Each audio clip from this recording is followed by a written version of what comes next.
Hello students, आज की इस वीडियो में हम उत्प्रेरक वर्धक यानी कैटालिटिक प्रमोटर्स एंड उत्प्रेरक बेस यानी कैटालिटिक पॉइजन के बारे में पढ़ेंगे। तो पहले बात करते हैं उत्प्रेरक वर्धक यानी कैटालिटिक प्रमोटर्स। कैटालिटिक प्रमोटर्स यानी उत्प्रेरक वर्धक वे होते हैं जो स्वयं उत्प्रेरक की तरह कार्य नहीं करते हैं परंतु उत्प्रेरक की सक्रियता को बढ़ा देते हैं। इन्हें हम वर्धक कहते हैं। फॉर एग्जाम्पल, हेबर विधि द्वारा अमोनिया का निर्माण N2 plus 3H2 gives out, ये क्या है, Fe एज अ कैटलिस्ट है टू फॉर्म 2NH3 अमोनिया। यदि इसमें MO Al2O3 या K2O इनमें से कोई भी एक उत्प्रेरक मिला दिया जाए तो ये क्या करते हैं, Fe की सक्रियता को बढ़ा देते हैं, जिसके कारण रेट ऑफ रिएक्शन क्या है, बढ़ जाता है। इसलिए हम इन्हें क्या कहते हैं, उत्प्रेरक वर्धक कहते हैं।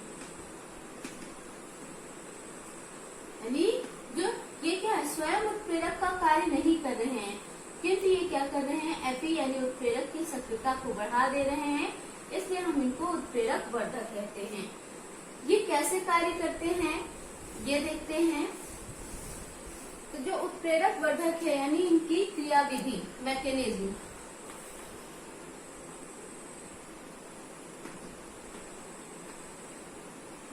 ये क्या हो गया, रिएक्टेंट हो गया। रिएक्टेंट क्या है, उत्प्रेरक की सतह पर जमा हो जाता है।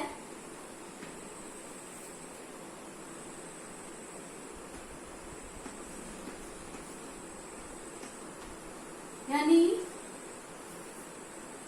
जब प्रमोटर्स यानी वर्धक उत्प्रेरक की सतह के बीच में, उत्प्रेरक अणुओं के बीच में आ जाता है, A बराबर क्या है, प्रमोटर से। यानी जब वर्धक उत्प्रेरक अणुओं के बीच में आ जाता है जिससे क्या होता है, उत्प्रेरक की सतह का क्षेत्रफल बढ़ जाता है, जिससे उत्प्रेरक की सतह का क्षेत्रफल बढ़ जाता है एंड अभिकारक अणुओं की सक्रियता क्या है, बढ़ जाती है, जिससे रेट ऑफ रिएक्शन या अभिक्रिया का वेग बढ़ जाता है। ये क्या हो गई, उत्प्रेरक वर्धक की मैकेनिज्म हो गई। यानी जब प्रमोटर्स A प्रमोटर्स यानी वर्धक हो गया, जब प्रमोटर्स उत्प्रेरक अणुओं के बीच में आ जाता है जिससे उत्प्रेरक की सतह का क्षेत्रफल बढ़ जाता है, उत्प्रेरक की सतह का क्षेत्रफल बढ़ने से अभिकारक अणुओं की सक्रियता बढ़ जाती है, अभिकारक अणुओं की सक्रियता बढ़ने से अभिक्रिया का रेट भी बढ़ जाता है। A promoter. उत्प्रेरक बेस यानी कैटालिटिक पॉइजन्स की। तो कैटालिटिक पॉइजन्स में भी वे बाह्य पदार्थ जो उत्प्रेरक की तरह कार्य नहीं करते हैं परंतु अभिक्रिया के वेग को घटा देते हैं या फिर नष्ट कर देते हैं, उन्हें हम क्या कहते हैं, उत्प्रेरक विष कहते हैं। फॉर एग्जाम्पल, हेबर विधि द्वारा अमोनिया का निर्माण N2 plus 3H2। तो इसमें क्या है, Fe जब मिलाते हैं तो ये रेट ऑफ रिएक्शन को क्या है, बढ़ा देता है, gives out 2NH3। जब हम इसमें CO या H2O मिलाते हैं तो ये क्या करता है, Fe की सक्रियता को घटा देता है, जिससे रेट ऑफ रिएक्शन घट जाता है, अभिक्रिया का वेग घट जाता है। इसलिए हम CO और H2O को क्या कहेंगे, उत्प्रेरक बेस या फिर कैटालिटिक पॉइजन्स। ये कैसे कार्य करते हैं यानी इसकी मैकेनिज्म देखते हैं। मैकेनिज्म में जो उत्प्रेरक की सतह पर, ये क्या हो गया, रिएक्टेंट हो गया, C मतलब कैटालिस्ट, ये क्या हो गए, उत्प्रेरक, और ये P फॉर पॉइजन यानी विष।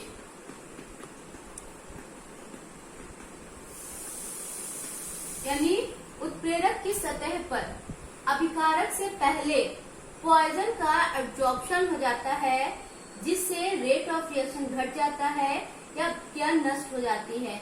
इसे हम क्या कहेंगे?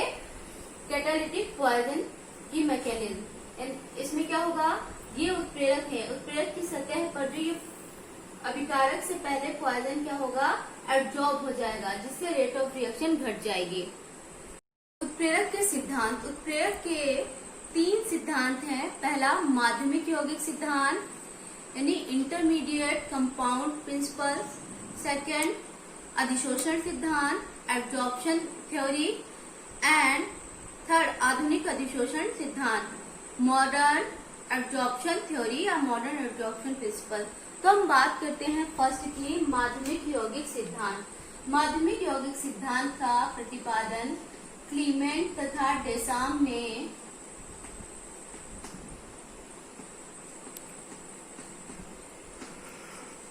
1806 में किया था। माध्यमिक यौगिक का सिद्धांत का प्रतिपादन क्लीमेंट तथा डेसाम ने 1806 में किया था। इस सिद्धांत के अनुसार इन्होंने बताया कि पहले अभिकारक क्या है? उत्प्रेरक से अभिक्रिया करता है। फर्स्ट स्टेप में अभिकारक उत्प्रेरक से क्रिया करता है, क्रिया करके एक माध्यमिक यौगिक बनाता है। माध्यमिक यौगिक क्या करता है? माध्यमिक यौगिक आगे प्रोडक्ट बनाता है और जो उत्प्रेरक होता है वो बाहर निकल जाता है। फॉर एग्जाम्पल, अगर हम माने कि कोई भी अभिकारक यानी A+B आपस में क्रिया कर रहे हैं और प्रोडक्ट बनाते हैं AB, तो स्टार्टिंग में ये हमारा क्या है? स्लो रिएक्शन है, क्योंकि इसमें कोई भी उत्प्रेरक कार्य नहीं कर रहा है। अब A+B क्या करेंगे? A+B X से रिएक्शन यानी A+B जब उत्प्रेरक की उपस्थिति में क्रिया करते हैं, उत्प्रेरक क्या है? X है, तो ये हमारा इजिली यानी रेट ऑफ रिएक्शन क्या हो जाता है? फास्ट हो जाता है, फास्ट रिएक्शन होती है। ये हमारी 2 स्टेप में पूरी होती है। पहले क्या करता है? A क्या करेगा? अभिकारक A X से क्रिया करके एक इंटरमीडिएट कंपाउंड बनाएगा, जिसे हम क्या कहते हैं? AX। ये क्या कहलाएगा? माध्यमिक यौगिक।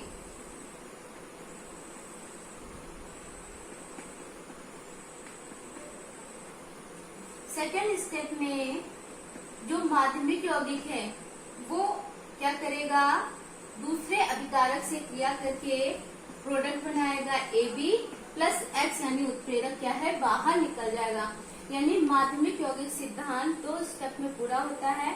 पहले स्टेप में अभिकारक A उत्प्रेरक से क्रिया करके एक माध्यमिक यौगिक बनाता है। दूसरे स्टेप में माध्यमिक यौगिक क्या करता है? अभिकारक B से क्रिया करके उत्पाद तथा उत्प्रेरक X को बाहर कर देता है। फॉर एग्जाम्पल, अगर हम इसका देखें SO2 का ऑक्सीकरण, तो SO2 के ऑक्सीकरण में यानी SO2 का ऑक्सीकरण होकर ये बनाता है सल्फर ट्राइऑक्साइड 2SO3। कैसे? स्टेप 1 में जो SO2 है ये किसकी उपस्थिति में होती है? अणु उत्प्रेरक की उपस्थिति में। तो स्टेप 1 में जो अणु उत्प्रेरक है वो O2 से क्रिया करके, अणु उत्प्रेरक O2 से अभिक्रिया करके NO2 बनाता है। ये क्या हो जाएगा? 2NO2। फर्स्ट स्टेप में अणु उत्प्रेरक O2 से क्रिया करके NO2 बनाता है। सेकेंड स्टेप में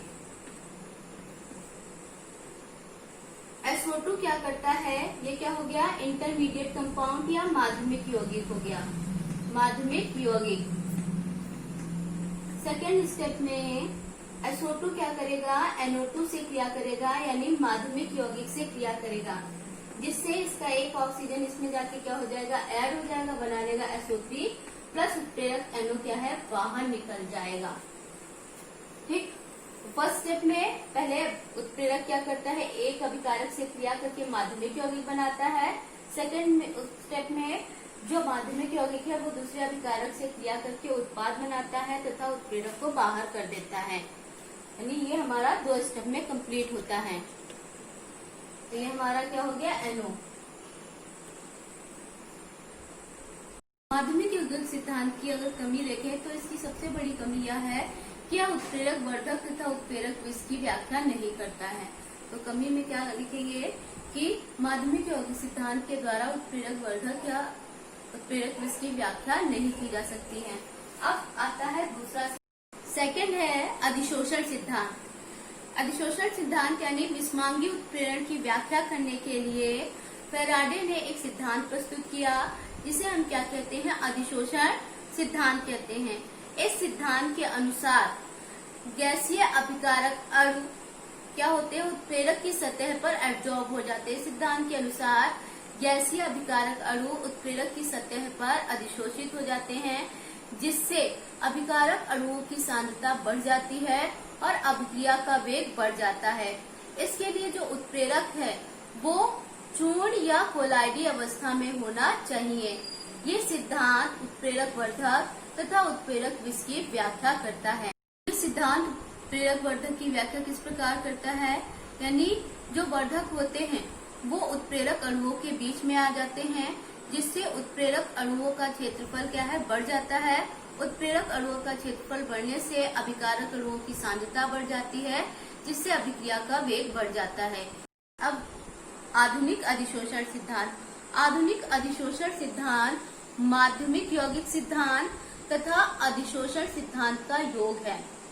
तो इस सिद्धांत में बताया कि माना कोई अभिक्रिया, माना अभिकारक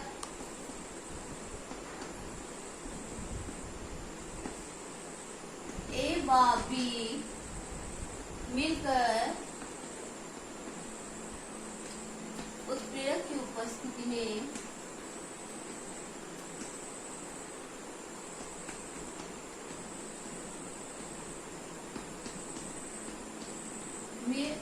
उत्पाद बनाते हैं।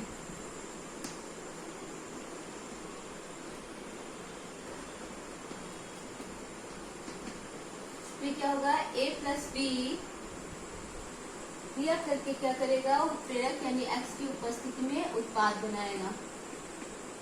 अब इसकी मैकेनिज्म देखें तो में अभिकारक के अणु जो निष्क्रिय थे वो उत्प्रेरक की उपस्थिति में क्या हो जाते हैं, सक्रिय हो जाते हैं, जिससे ये यहाँ लिखते हैं, जिससे एक ये इंटरमीडिएट कंपाउंड बनाते हैं।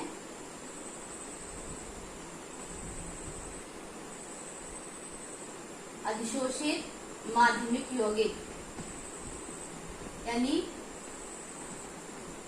जो अभिकारक हैं वो उत्प्रेरक की सतह पर क्या है, अधिशोषित हो जाते हैं, जिससे क्या बनता है, अधिशोषित माध्यमिक यौगिक। ये अधिशोषित माध्यमिक यौगिक क्या है, अस्थायी होता है। ये क्या होता है, अस्थायी होता है, जिससे ये क्या होता है, ब्रेक होके AB यानी उत्पाद बना देता है और X क्या है, बाहर निकल जाता है। आधुनिक अधिशोषण सिद्धांत में अभिकारक अणु जो निष्क्रिय होते हैं वो उत्प्रेरक की उपस्थिति में क्या है, सक्रिय हो जाते हैं, जिससे अधिशोषित माध्यमिक यौगिक बनता है जो अस्थायी होता है।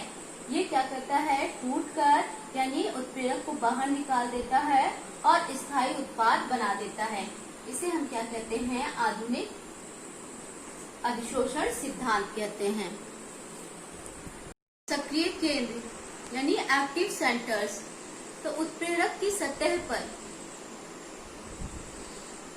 जो उत्प्रेरण क्षमता होती है वो समान नहीं होती है।